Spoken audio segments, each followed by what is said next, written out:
Salut, c'est David, c'est Snipe. Aujourd'hui, on va parler de la spontanéité dans les approches, dans le pick-up, et puis de comment être plus spontané si peut-être aujourd'hui t'arrives pas à, je sais pas, t'es trop sérieux ou t'arrives pas à te lâcher et ça a l'air trop robotique, hein, peut-être ta manière de faire. La spontanéité, c'est quelque chose d'hyper séduisant, de très attirant parce que ça te donne un côté très naturel en fait et on est naturellement attiré par les gens qui sont naturels, qui sont spontanés parce que on se dit que voilà, c'est t'aimes pas mais c'est la personne telle qu'elle est vraiment et en plus on a tendance tous un peu à perdre notre spontanéité avec l'âge, enfin en devenant adulte, tu vois, la spontanéité qu'on avait quand on était enfant, ce naturel qu'on a quand on est petit, on le perd en fait à l'âge adulte parce que on essaie de donner une bonne image de nous-mêmes, on essaie de se contrôler, évidemment, on est plus civilisé, on a appris à parler d'une certaine manière. Et c'est bien, et il faut, tu vois, c'est comme ça, c'est le principe de la société, mais le problème aussi de ça, c'est que ça enlève une grande partie du naturel. Et quand on parle, enfin, le fait d'être avec quelqu'un qui est spontané, ça nous renvoie à notre côté un peu enfant, à notre être intérieur, à notre... et ça donne un côté authentique, tu vois, on dit la personne elle est vraie, elle est authentique.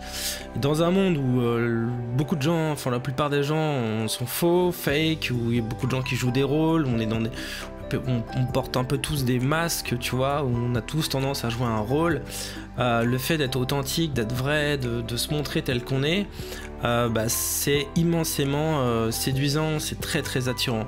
Alors quand tu fais des approches, quand tu abordes, tu prépares un peu tes phrases d'approche, etc. Tu pars de... C'est plus facile d'avoir des routines parce que ça te permet de pas avoir à réfléchir et donc du coup d'aller plus vite. Et parce que quand tu réfléchis trop, tu fais rien. C'est ça le problème aussi de la réflexion, c'est qu'elle paralyse l'action. Mais d'un autre côté, quand t'es trop, comment dire, fixé sur ce que t'as à dire, bon, évidemment, tu perds en naturel. Et le but, c'est de créer, c'est de pouvoir aborder facilement, de pouvoir aborder avec le moins de stress possible, tout en étant le plus naturel possible. C'est là que ça va être pas forcément évident. Et donc, il faut trouver un espèce de compromis entre ce qui va t'aider, donc tes structures d'approche, tes phrases d'approche par défaut, et puis ce qui va te permettre d'être le plus naturel possible. Plus naturel, c'est quoi? C'est être le plus congruent possible, avoir le plus de congruence possible. La congruence, c'est le fait que ton non-verbal et ton verbal expriment la même chose. C'est qu'il y a une cohérence entre ce que tu dis et la manière dont tu le dis. Tu sais que c'est comme ça qu'on voit si une personne a tendance à... C'est comme ça qu'on ressent qu'une personne est authentique ou pas. C'est quand le non-verbal est aligné avec le verbal. Quand les deux choses vont ensemble, sont alignées. Et pour être le plus aligné possible, et donc pour le plus naturel possible, plus authentique possible, si tu pars de quelque chose qui est vrai, si tu mixes en fait, ça va mixer des phrases d'approche, des routines avec des choses qui sont vraies, des choses que tu ressens vraiment, avec ton ressenti, avec tes émotions du moment, avec tes envies, avec tes désirs, avec tout ça, avec ton humeur aussi, c'est là où tu vas avoir le maximum d'accroche en fait, parce que la personne va se dire, parce que d'un côté tu vas avoir des structures qui te permettent d'aborder plus facilement parce que tu sauras quoi dire à l'avance, et puis d'un autre côté tu t'as appuyé sur des émotions qui sont réelles, qui sont authentiques, ou des choses que tu as vraiment envie de faire. Alors exemple, bon, si tu as envie d'aller voir un film, je sais pas, tu vois, tu peux partir là-dessus pour aborder une fille qui tiens, j'ai envie d'aller voir Avengers ou machin, tu l'as vu, tu vois, j'ai envie de voir tel truc, tu l'as vu, ça dit qu'on irait ensemble. T'as l'air perdu, non? Non, je vais prendre le RER. Tu prends le RER? Ouais. Ah. Moi, j'irais bien au cinéma. T'as vu quel film là récemment? Ouais. Tu viens souvent en Belgique? Non, jamais. Tu veux visiter? Ouais. Allez, vas-y, viens. On va changer nos numéros. D'accord. Et je te contacte. On va voir si tu as envie d'aller en Belgique une fois. Oui, bien sûr. C'est comment pour te contacter? 06. Tu vois, quelqu'un spontané, il va dire des choses comme ça, même si c'est un peu bizarre, tu vois. T'as mangé un grec, alors je prends des exemples là justement de la Snipe School, des élèves avec qui on était justement que je coach en ce moment sur Snap School. D'ailleurs, les ouvertures, comment dire, les inscriptions sont réouvertes, c'est jusqu'à demain soir, donc tu peux t'inscrire dans le lien qui est dans l'inscription de la vidéo. Donc les prochaines dates, d'ailleurs, Snap School, donc ces après-midi de coaching, ça va être le 4 mai et le 18 mai. Tu peux encore t'inscrire, tu as le lien dans l'inscription de cette vidéo. N'hésite pas à t'inscrire si tu t'es pas encore inscrit. Comme je te dis, samedi prochain, donc c'est samedi après-midi, donc ça commence, c'est de 16h à 20h, ça commence des fois un petit peu plus tôt. De toute façon, dès que tu t'es inscrit, je prends contact avec toi et puis je te donnerai le lieu de rendez-vous. Et le prix est très compétitif, tu peux faire juste un mois si tu veux, annuler à la fin du mois. Voilà, où tu peux continuer. Il y a aussi des dates de coaching donc qui vont être les prochains coachings, ça va être les stages intensifs, ça va être le 11 et 12 mai et 25-26 mai pour les stages intensifs séduction classique, et du 9 au 12 et du 23 au 26 pour les stages intensifs élite. Pareil, tu as les liens dans la description de la vidéo, tu peux t'inscrire dès maintenant. Donc tu as tout dans la description de cette vidéo.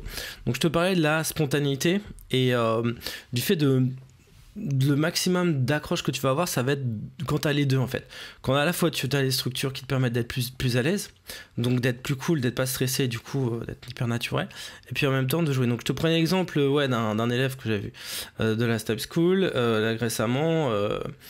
Si tu vois, si je te donne une phrase d'approche par exemple, que la personne elle ressent pas cette phrase d'approche, par exemple une approche d'opinion, tu vois, un avis féminin, ce que tu veux, salut, tu vas voir une fille, salut, qu'est-ce que tu penses de la fidélité entre les hommes et les femmes, ou je sais pas, de l'infidélité. Si toi t'as une histoire derrière, si toi il y a un truc par exemple en rapport avec ça, que ton ex ou une fille que t'as rencontrée, t'as vécu une histoire en rapport avec la question que tu poses, ça va être beaucoup plus facile parce que t'as quelque chose à raconter derrière, parce que t'as une émotion, t'es chargé d'une émotion, et du coup tu vas pouvoir utiliser par exemple une histoire, la transformer en question, la transformer en approche, mais sur laquelle tu vas être investi émotionnellement. Bon, si ça te parle pas, tu vois, du tout, le problème c'est que tu pars d'un truc qui te parle pas, sur lequel t'as pas d'émotion, t'es pas très passionné, t'as pas forcément trop envie de parler, et du coup, bah, ça t'inspire pas.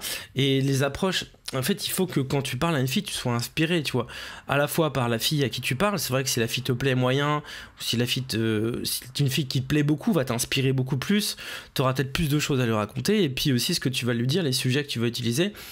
Ce qui est cool, c'est que tu as la liberté de parler de ce que tu veux, tu vois. Donc si tu parles d'un sujet qui t'inspire, bah forcément ça sera plus facile de raconter une histoire et de l'accrocher, d'interagir avec elle sur quelque chose qui t'inspire, quelque chose qui t'inspire pas. Et pareil pour elle, c'est-à-dire que toi, quand tu interagis avec une fille, si tu lui fais parler de sujets qui l'intéressent pas, ça va être très compliqué pour elle d'interagir. Pas parce qu'elle a pas envie de te parler, mais parce que les sujets dont tu lui parles ne l'intéressent pas. Donc c'est pour ça que c'est toujours plus facile d'aller chercher justement ce qui intéresse la personne et de rebondir sur ce qu'elle te dit, plutôt que d'amener toi tes sujets et puis de le forcer un peu à interagir là-dessus. Une fille ou une personne aura plus envie d'interagir avec un sujet qui l'intéresse, qui est totalement logique, et donc du coup mais par contre toi, si t'as un truc dont t'as envie de parler et que bah t'en parles bien parce que ça t'inspire et tout, ou parce que justement tu peux pas t'empêcher d'en parler, ou bah vas-y, tu vois, pars là-dessus, et tu pourras transmettre un peu ton énergie, ta passion, du coup, et ce qui fait que la fille va accrocher peut-être par rapport à ce sujet. Donc là, en l'occurrence, il y a l'exemple, tu vois, qui est un peu bizarre, mais il a été manger un grec, et il avait la chiasse parce qu'il avait mangé un grec. Tu vois, c'est un sujet, tu te dis, tu peux pas aborder une fille sur ce sujet-là, tu vois, parce que c'est trash. Mais bizarrement, des fois des sujets trash vont montrer aussi plus d'authenticité. C'est-à-dire que si tu abordes avec en avouant, en assumant des choses que normalement tu vois qui sont un peu comme ça, d'un côté c'est bizarre, d'un autre côté tu dis putain, le mec il dit vraiment ce qu'il pense, tu vois. Je te dis pas de prendre ça comme phrase d'approche, tu vois, mais je connaissais un player aussi, il abordait sur des sujets qui étaient un peu trash aussi, et c'est contre-intuitif, mais ça démontre beaucoup d'authenticité. C'est-à-dire que si t'es capable de parler assez vite de sujets qui sont comme ça, tu brises une glace, donc soit ça passe, soit ça casse, bon. Mais des fois ça passe. En l'occurrence c'était passé, il a pris son numéro, etc. Voilà, je te mets quelques exemples d'approche justement de la Snipe School. N'hésite pas. Non mais juste en tant qu'ami, hein, je veux dire, faut pas croire que je te drague, hein, c'est pas mon truc la drague. C'est sûr que mon mari apprécie. D'accord, ça marche. Mais Bon, c'est cool, ouais. hein. Non mais c'est cool, ouais. Tu fais tellement jeune, c'est incroyable. Oui, mais Wow. j'espère que ça va durer. En même temps, c'est un peu handicapant, j'ai pas l'air très sérieuse. Ah ouais. N'hésite pas à t'inscrire, tu peux t'inscrire, donc tu as le lien d'inscription de la vidéo. La prochaine session, donc la prochaine après-midi de coaching, c'est le 4, donc tu vas rejoindre les autres élèves de la Snipe School. Le 4 mai, donc samedi 4 mai, c'est à Paris, donc voilà, même si tu n'habites pas à Paris, bah tu peux, enfin voilà, j'ai des élèves qui n'habitent pas à Paris, qui viennent spécialement à Paris pour les coachings. Tu peux prendre un train, une auberge de jeunesse, et voilà, tu pourras même t'arranger avec les autres players de la Snipe School. Donc tu as le lien d'inscription de cette vidéo pour t'inscrire. Tu as les nouvelles aussi formations, toutes les nouvelles formations qui sont incluses automatiquement à ton espace membre. Quand tu vas t'inscrire, donc on va te demander simplement ton mail, ton prénom, enfin pas ton prénom mais de prendre un pseudo. Tu vas avoir accès à une zone membre dans laquelle toutes tes nouvelles formations vont être ajoutées. Et puis moi je prendrai contact avec toi pour donner le lieu exact du rendez-vous pour samedi prochain. Voilà, bah écoute, moi je te dis à très bientôt pour une prochaine vidéo. N'hésite pas à liker cette vidéo, à t'abonner à la chaîne. À très bientôt, salut.